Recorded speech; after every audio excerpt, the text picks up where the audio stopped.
नमस्कार दोस्तों, आप सभी का स्वागत करते हैं एक नए वीडियो में। दोस्तों ये वीडियो बहुत ही ज़्यादा इंपॉर्टेंट होने वाला है, तो इस वीडियो को आपको एंड तक ज़रूर देखना है। दोस्तों बहुत ही ज़्यादा इंपॉर्टेंट इस वजह से होने वाला है क्योंकि आपके लिए बहुत ही ज़्यादा बिग खबर दोस्तों आई है। वो दोस्तों आखिरकार क्या है, क्या आंसर की आपकी दोस्तों कंप्यूटर में खुल रही है या फिर नहीं खुल रही है, और जितने भी दावे किए जा रहे हैं क्या वाकई में वो सत्य हैं या फिर असत्य हैं, दोस्तों इस वीडियो में बात किया जाएगा। और दोस्तों आपको बता दें कि बहुत सारे वीडियोज़ देखने के बाद शायद ये भी वीडियो आप लोग देखने आए हैं और यहाँ पर शायद आपको कुछ इंपॉर्टेंट चीज़ें ना मिले, ये आप ऐसा सोच रहे होंगे। लेकिन ये जो वीडियो आप देख रहे हैं सभी वीडियो से बिल्कुल भी अलग होगा और यहाँ पर जो कुछ भी बताया जाएगा वो 100% आपको रियल खबर दी जाएगी। तो मैं फिर से बता रहा हूँ कि यदि आप हमारे चैनल पर नए हैं तो चैनल को एक बार ज़रूर सब्सक्राइब कर लीजिए और बेल आइकन को ज़रूर प्रेस कर लीजिए। और दोस्तों आपको बता दें कि हमारे आप व्हाट्सएप चैनल से जुड़ सकते हैं, इसकी लिंक आपको कमेंट बॉक्स में बता दी जाएगी। और दोस्तों आपको ध्यान रखना है कि जो व्हाट्सएप चैनल है वहाँ पर आपको बहुत ही ज़्यादा, जैसे कि आंसर की के ऊपर कोई भी अपडेट आती है, यानी कि एसएससी जीडी के बारे में कोई भी अपडेट आती है तो दोस्तों उस पर दोस्तों बताया जाता है। तो एक बार कमेंट बॉक्स और डिस्क्रिप्शन बॉक्स में ज़रूर चेक करिएगा, वहाँ पर आपको व्हाट्सएप लिंक मिल जाएगी। तो चलिए आगे बढ़ते हैं और बात कर लेते हैं क्या दोस्तों आपकी आंसर की वाकई में खुल रही है। और दोस्तों क्या आपकी कट ऑफ दोस्तों 70 एंड 100 एंड 126 जाने वाली है।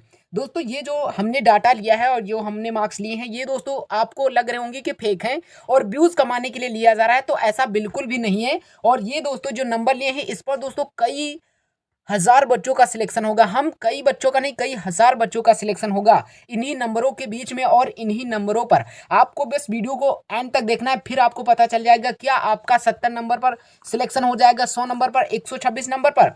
दोस्तों ज़्यादा बड़ा वीडियो नहीं होगा लेकिन बहुत ही ज़्यादा इंपॉर्टेंट न्यूज़ आपको दी जाएगी। और दोस्तों पद बढ़ेंगे, क्या नोटिस आई है, क्योंकि बहुत सारे लोगों का, कुछ ही लोगों का दावा है कि आपकी बार फिर से पद बढ़ सकते हैं। और दोस्तों क्या रियलिटी में पद बढ़ेंगे, दोस्तों इस वीडियो में बात करने वाले हैं। और फिजिकल आपका 25 अप्रैल से शुरू होगा, क्या ये सत्य है? और दोस्तों सत्य है तो आखिरकार इसका रिजल्ट कब तक आएगा, सब कुछ दोस्तों इस वीडियो में बताया जाएगा। तो फिर से बता रहे हैं, एंड तक जरूर देखना। तो चलिए आगे बढ़ते हैं और सबसे पहले एक बहुत ही बड़ी इंपॉर्टेंट न्यूज, लेवल एग्जाम का कैसा था। हालांकि पेपर समाप्त हो गए और लेवल तो सभी को पता है कि इजी है, लेकिन सबसे बड़ी डाउट कहां से निकल के आ रही है, वो निकल के आ रही है ये क्वेश्चनों में। आखिर मैं ऐसा क्यों कह रहा हूं, क्योंकि एग्जाम रिव्यू जब भी आपने देखा तो उसमें जितने भी बच्चे बोल रहे हैं वो बोल रहे हैं कि मैंने 80 में से 80 क्वेश्चनों को अटेम्प्ट किया, जिससे आप बहुत ज्यादा घबरा जाते हैं कि ये जब पूरे 80 में से 80 क्वेश्चन किया है और कह रहा है, पूरा कॉन्फिडेंस है कि पूरे सही है, तो 160 मार्क्स उसके आएंगे, तो मेरा भाई कहाँ सिलेक्शन होगा, क्योंकि पद तो 26,146 ही है और फॉर्म इतने सारे भरे थे। तो क्या 26,146 बच्चों ने 80 में से 80 क्वेश्चन सही नहीं किए होंगे, ये दोस्तों आप सोच रहे होंगे। लेकिन ये दोस्तों रियलिटी नहीं है। ये रियलिटी इस वजह से नहीं दोस्तों, खुद से कंपेयर करिए, दूसरों से आप खुद को मत कंपेयर करिए, खुद को खुद से कंपेयर किए। कैसे? मान लीजिए आपने पेपर दिया होगा, तो आपको जब पेपर में लग रहा होगा कि सारे क्वेश्चन सॉल्व कर लिए और रियलिटी में आपने पूरे के पूरे 80 में से 80 क्वेश्चन किए और आपको लग रहा था कि सारे क्वेश्चन सही, लेकिन एग्जाम हॉल के बाहर भी आपको पता चल रहा है कि सारे क्वेश्चन सही, लेकिन जैसे ही कुछ क्वेश्चन याद आए और उनको सर्च किया, फिर आपको लगेगा कि भाई पूरे क्वेश्चन नहीं सही है, बल्कि इतने तो हमारे गलत हो चुके हैं। तो जब आप स्टडी करके गए थे और इतने क्वेश्चन गलत हो गए, तो क्या जो दूसरा व्यक्ति था उसके क्वेश्चन गलत नहीं होंगे? 100% होंगे। कॉमन सी बात है कि कॉम्पिटिटिव एग्जाम में 100% सभी के क्वेश्चन गलत होते हैं। और हम कह सकते हैं कि एक पूरे में से पूरे कोई भी शायद ना ला सके, लाता किस वजह से, नॉर्मलाइजेशन के साथ लाता है। ठीक है, नॉर्मलाइजेशन बढ़ जाते हैं, वो उसका पूरा का पूरा स्कोर हो जाता है। जैसे कि पिछले बार की अगर हम टॉपर्स में देखते हैं एसएससी जीडी में, तो आपको बता दें कि एक लड़की थी बीएसएफ में, उसने पूरे के पूरे 160 में से 160 को नंबर लाई थी। तो क्या रियलिटी में उसने पूरे के पूरे क्वेश्चन सही किए थे? नहीं भाई, इसमें नॉर्मलाइजेशन ऐड हुआ था और उसके इतने मार्क्स पहुंच गए थे। तो यहाँ पर टॉपर भी जो होते हैं वो नॉर्मलाइजेशन के साथ जाते हैं और इसमें नॉर्मलाइजेशन भी बहुत अच्छा खासा होता है। कितना तक हो सकता है सर, ये आप पूछ रहे होंगे।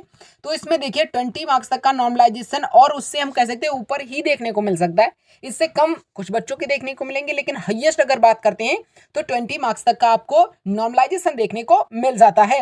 और दोस्तों आपको बताते हैं कि कॉमन सी बात है कि जहां पर फायदा होता है वहां पर घाटा जरूर होता है। तो यहां पर भी घाटा होता है लेकिन ज्यादा नहीं होता है, कुछ ही मार्क्सों का यहां पर घाटा होता है। क्योंकि पिछली बार जब स्कोर कार्ड जारी हुआ था दोस्तों, आपकी आंसर की आ जाएगी, आपको पता चलेगा कि आखिरकार आपके कितने क्वेश्चन सही हैं, उसी के आधार पर आप सोच लेंगे कि आपके इतने मार्क्स बने हैं। लेकिन रियलिटी में जब नॉर्मलाइजेशन होगा तब क्या आपके मार्क्स बढ़ सकते हैं या फिर घट सकते हैं, तब कब पता चलेगा, तब जब स्कोर कार्ड जारी होगा तब, ठीक है। यानी कि जब आपका स्कोर कार्ड जारी होगा तो उसमें आपके जितने भी मार्क्स बन रहे होंगे वो आपको पता चल जाएंगे। तो जब अगली बार स्कोर कार्ड जारी हुआ था तो बहुत सारे बच्चों ने कमेंट किया था, सर हमारे 5 मार्क्स बढ़े हैं, हमारे 10 मार्क्स, हमारे 20 मार्क्स और हमारे 15 मार्क्स, हमारे सर 3 मार्क्स घट गए हैं। और किसी का हमने ऐसा कमेंट नहीं देखा था जिसमें 10 मार्क्स घटने की बात कर रहा हो या फिर 5 मार्क्स घटने की बात कर रहा हो। 5 तक हो सकता है लेकिन 10, 5 के ऊपर तो किसी का हमने नहीं देखा था। तो इस वजह से हम बता सकते हैं कि आपके 5 मार्क्स जो घटने का क्रम होता है वो 5 मार्क्स तक ही नीचे ही रहता है। लेकिन जिस बच्चे के मार्क्स घट जाते हैं उसका सिलेक्शन दोस्तों बहुत ही मुश्किल में पड़ जाता है, क्योंकि उसके मार्क्स कम हो जाते हैं और दूसरे के बढ़ जाते हैं, तो दूसरे का चांस ज़्यादा हो जाता है और आपका कम, बहुत कम हो जाता है। तो यहाँ पर नॉर्मलाइजेशन के बारे में बात कर लिया। आप सबसे बड़ी जो तकलीफ है वो है आंसर की। आखिरकार सर आंसर की क्यों नहीं आ रही है, और आई है अगर ये सब लोग कह रहे हैं तो क्या कंप्यूटर में ही खुल रही है? दोस्तों आपको बताता चलूं कि दोस्तों ये बात सत्य है कि आपकी आंसर की कंप्यूटर में ही हो सकता है खुले, क्योंकि अगली बार भी ऐसा हुआ था।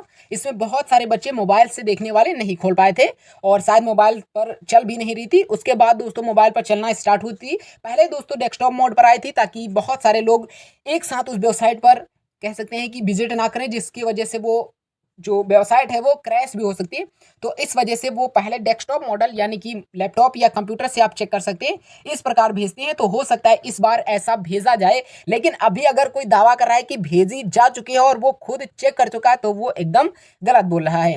याद रखना अभी तक आंसर की आपकी नहीं आई है। तो आप लोग सोच रहे होंगे सर कब तक आएगी, तो देखिए हमने आपको पहले भी बताया था कि 10 डेज का आपको इंतजार करना था। तो 7 मार्च को पेपर समाप्त हुआ, तो आप समझ लीजिए कि 10 दिन कितने दिन होंगे, उसी के दोस्तों अंदर आपकी आंसर की डिक्लेयर हो जाएगी। ठीक है, आगे बढ़ते हैं और अब बात करते हैं कि आखिरकार क्या आपके पद इस वक्त बढ़ेंगे या फिर नहीं बढ़ेंगे। दोस्तों आपको बता दें कि बहुत सारे लोग नोटिस दिखाकर आपको उल्लू बना रहे होंगे कि आपके पद बढ़ेंगे, लेकिन दोस्तों पिछली बार की तुलना करेंगे कि पद बढ़ेंगे तो वो बिल्कुल गलत हो जाएंगे, क्योंकि पिछली बार कोई डिसाइड नहीं था कि अगली बार फिर से यानी कि 2024 में वैकेंसी आने वाली है। इस वजह से हो सकता है एसएससी ने पदों को इंक्रीज किया हो, लेकिन एसएससी ने पहले ही बोल दिया आपकी बार कि हम नेक्स्ट एग्जाम फिर से मतलब अगस्त में इसका नया वैकेंसी जारी करेंगे। तो नई वैकेंसी जब उसको जारी ही करनी है तो पद क्यों बढ़ाएगी, पद उसी में ऐड कर देगी। अब जितने हो गए होंगे, अब जो नई वैकेंसी आएंगे उसमें अगर बढ़ेंगे पद तो उसमें जोड़ दिया जाएगा। लेकिन इस वैकेंसी में अगर कहा जाए कि पद बढ़ेंगे तो एकदम मूर्खता है। इस बार आपके पद नहीं बढ़ने वाले हैं, और हो सकता है किसी कारणवश आपका सिलेक्शन ना हो तो आप नेक्स्ट वैकेंसी में पा सकते हैं सिलेक्शन, ठीक है। लेकिन मेहनत तो करनी ही पड़ेगी। इस बार अगर आपने मेहनत किया है और यदि आपका थोड़ा अच्छा स्कोर आ जाता है, क्योंकि पहली बार जो बंदे पेपर दे रहे होंगे तो उसमें से कुछ ही बच्चों का सिलेक्शन होगा, बाकी का सिलेक्शन नहीं होगा। तो आप लोगों के लिए गोल्डन अपॉर्चुनिटी है नेक्स्ट ईयर जब आपकी मतलब आएगी इसी साल वैकेंसी, तो उसमें दोस्तों फॉर्म अप्लाई करके आपका 100% सपना पूरा हो सकता है। तो याद रखना आपको मेहनत हमेशा करना है ताकि आपका सिलेक्शन हो पाए। और दोस्तों आगे बढ़ते हैं और आपका रियल में 25 अप्रैल से फिजिकल होने वाला है आपका या फिर नहीं होने वाला है। उसके बाद दोस्तों आपको कट ऑफ स्टेट वाइज बताई जाएगी, ठीक है, हर एक स्टेट की कट ऑफ बताई जाएगी। तो उसके लिए आप निश्चिंत रहिए। आप फिजिकल 25 अप्रैल से शुरू होंगे या फिर उसके बाद या फिर उसके पहले, या फिर दोस्तों ये है न्यूज़ फेक। तो आपको बता देते हैं कि 25 अप्रैल से फिजिकल हो सकते हैं, बिकॉज क्योंकि आपका नेक्स्ट मंथ में लोकसभा चुनाव की डेट जो है वो 10 से 20 अप्रैल के मध्य ही दोस्तों देखने को मिलेगी। तो यहाँ पर आपका इलेक्शन जब समाप्त हो जाएगा तो भाई अगस्त में क्या करना है, वैकेंसी नहीं लाना है तो अगस्त तक तो क्या होना चाहिए, ये फाइनल रिजल्ट आ जाना चाहिए। मतलब 5 महीने के अंदर ही ये दोस्तों पूरी की पूरी वैकेंसी कंप्लीट करनी है। तो आपका फिजिकल अप्रैल में हो सकता है, लेकिन एग्जैक्ट 25 से होगा ऐसा बिल्कुल भी गलत होगा अगर हम कहें। लेकिन दोस्तों यदि आपका इस बार अप्रैल में नहीं होता तो मई में आप तो 100% समझ सकते हैं कि अगर अप्रैल में नहीं हुआ तो मई में ही तो आपका 100% आपका फिजिकल होगा। तो आप लोग फिजिकल पर अच्छे से मेहनत करती रहिए ताकि आपको फिजिकल में कोई दिक्कत ना हो और आपका सिलेक्शन हो सके, क्योंकि आपने गुड मार्क्स तो कर ही दिया होगा, नॉर्मलाइजेशन आपको अच्छा खासा फायदा हो ही जाएगा। तो अब बात आती है कि आखिरकार आपका फिजिकल कितना अच्छा होगा। जितना अच्छा फिजिकल होगा उतना ही जल्दी आपकी क्या हो जाएगी, नौकरी मिल जाएगी। तो चलिए आगे बढ़ते हैं और अब बात कर लेते हैं कि आखिरकार आपकी स्टेट वाइज का टॉप क्या रहने वाली है, क्योंकि वो बहुत ही ज्यादा डिपेंड करती है आपका सिलेक्शन होगा या फिर नहीं होगा। तो देखिए पहले हम मीडियम कट ऑफ वाले राज्यों को लेकर चलते हैं कि आखिरकार मीडियम कट ऑफ वाले राज्यों की कट ऑफ कितनी जाएगी। जैसे कि हिमाचल प्रदेश, महाराष्ट्र, छत्तीसगढ़, पंजाब, वेस्ट बंगाल, तो चलिए दोस्तों, यदि आप इन कैटेगरी से बिलोंग कर रहे हैं, इनमें से कोई भी कैटेगरी, तो आखिर आपकी कट ऑफ कितनी जाएगी। तो चलिए दोस्तों, हम फाइनली आपको बता देते हैं। और दोस्तों आपको बता दें कि इसके समथिंग ही आपकी कट ऑफ देखने को मिलेगी। इसमें आप घबराइएगा बिल्कुल भी मत कि इससे ज़्यादा आपकी कट ऑफ चली जाएगी। वैकेंसी कम है मानते हैं, लेकिन कट ऑफ इससे ज़्यादा।